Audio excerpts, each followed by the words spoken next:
From the News Channel 5 Network, this is OpenLine.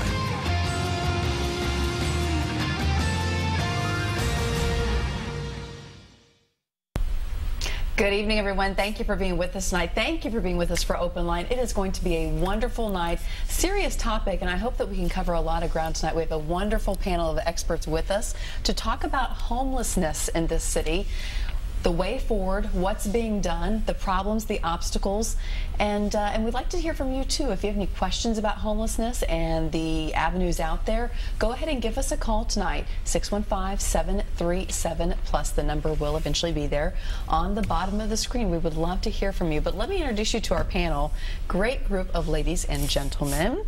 On the far side here, we have Carrie Simpson, the project manager with Metropolitan Homelessness Commission.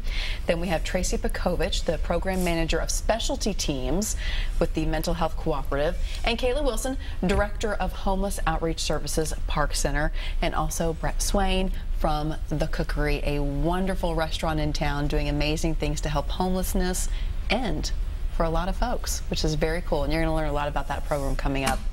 But again, thanks for being with us. Go ahead and give us a call if you want to talk about this issue of homelessness in Nashville and what's being done to solve it. But first of all, I kind of flew through that introduction. I would like each of you all to tell us what you do. What is the real work being done behind those titles? Carrie, if maybe you want to begin? Absolutely. So I work with the Metropolitan Homelessness Commission, and we are the backbone organization of a community collaborative called House Nashville. And the goal of House Nashville is simple. It's to end veteran and chronic homelessness by the end of next year. Chronic veteran homelessness this year, chronic homelessness next year, with the goal of then to end family and youth homelessness by 2020. Wow. And we have, since June 2013, we have housed 1,548 people experiencing homelessness. And it's all thanks to our wonderful partners. Tracy and Kayla are part of this effort, and we have over 30 organizations who participate in House Nashville. Fantastic. Tracy, tell me what you do. I am a program manager at the Mental Health Cooperative, which is a nonprofit mental health agency here in town. And one of the teams that I manage is our homeless services team. And that team works particularly with the community partners in housing efforts and homelessness initiatives to house folks here in our community. Because finding affordable housing is a big issue. We talk about it almost every day on the news in one form or fashion. Right. Affordable housing and the lack of it, the painful lack of it. And Kayla? Yeah, I'm the director of Homeless Outreach Services at Park Center, and Park Center is a small nonprofit mental health agency. We focus on non-clinical services for adults diagnosed with serious, persistent mental illness, and the Homeless Outreach is for adults experiencing literal homelessness. So we have a couple different programs that we might get into a little bit later. Yeah, I can't wait to dig into all of these because I know they're all so critical, and it's amazing that you all have really come together to solve this problem together, because that's the way it has to be done. And Brett, you're kind of an offshoot here. You're your own man doing your own thing, but I tell you what, it takes a village, doesn't it? Yeah. I am the executive director of Lambscroft Ministries, which is just primarily an outreach to the homeless community. And also the executive chef of the Cookery, where we have a culinary arts program to help train the arts for those men that are ready and willing to get that. But it's about life restoration. So. And right now the Cookery is about ready to celebrate the big 2nd anniversary. November 7th, 6:30 to 9:30 at the Cookery, which is 1827 12th Avenue South, near Belmont University.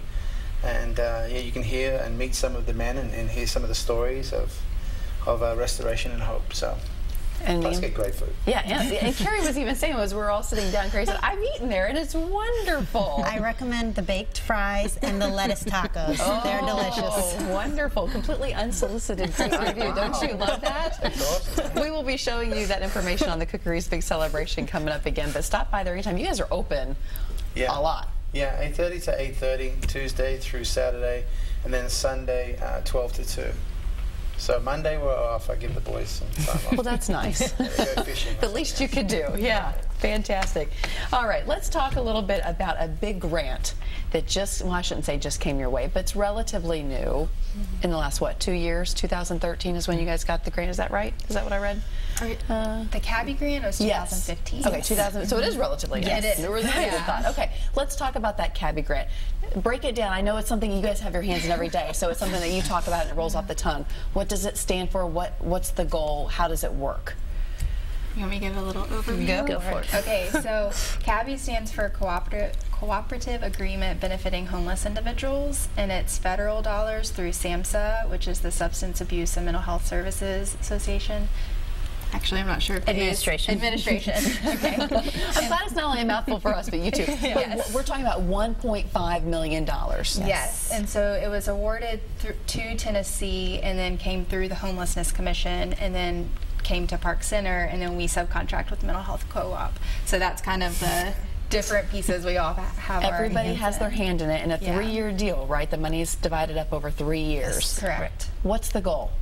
The goal is to end homelessness and to house as many veterans experiencing literal homelessness and as many people experiencing chronic homelessness who have substance abuse disorders, mental illness, or both. Okay, that's a big goal. It's a big goal. With a big umbrella. So how are you making that happen? I mean, what's being done on a day in, day out basis? Yeah, so it is a big goal. We have 4 street outreach workers through Park Center and a SOAR coordinator. SOAR stands for SSI, SSDI, Outreach, Access, and Recovery, and that's to help people get disability benefits who have serious mental illness. And then we have 3 case managers through Mental Health Cooperative. So the how it works is that we do street outreach to identify eligible individuals and then start working on housing applications, and we utilize the House Nashville process. And then once they move into permanent housing, then we refer them to Tracy's team over at the co-op to get ongoing case management. So if I'm hearing you right, you actually have folks who go out into the streets where the homeless are living, meet these people, talk to them, find out their stories, and say, okay, let me see if we can help you somehow. Do you want to get off the streets? Because some people don't. But some people, a lot of people obviously do, and you can help in those ways. That's how it works. That's where it starts, right? What are some of the obstacles you're finding as you do this work? I'd say hands down the biggest obstacle is the lack of affordable housing. Yes. Yeah. And the lack of landlords who are accepting Section 8 vouchers right now, which kind of goes hand in hand but is also its own problem. So we have folks who have Section 8 vouchers who could get into housing, but we just don't have the landlords to rent to them. And when we talk affordable housing, you know, that's such a buzz term, affordable housing, but for those that we're working with, it's really low income housing that we're looking for. So it's not the affordable housing that most people are referencing. When we say low income, what are we talking about? Give me a price range. What's reasonable? So a lot of folks we're working with receive disability benefits because they have a serious mental illness or physical condition that limits their ability to work. And if they're receiving supplemental security income, that's $733 a month. Period. For that's everything. What they have to exist on. Wow. And so if they also receive food stamps to supplement their food and grocery purchases, then usually once they're also receiving SSI, that's only about $30 a month for food.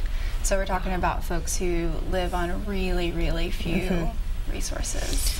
That's hard work.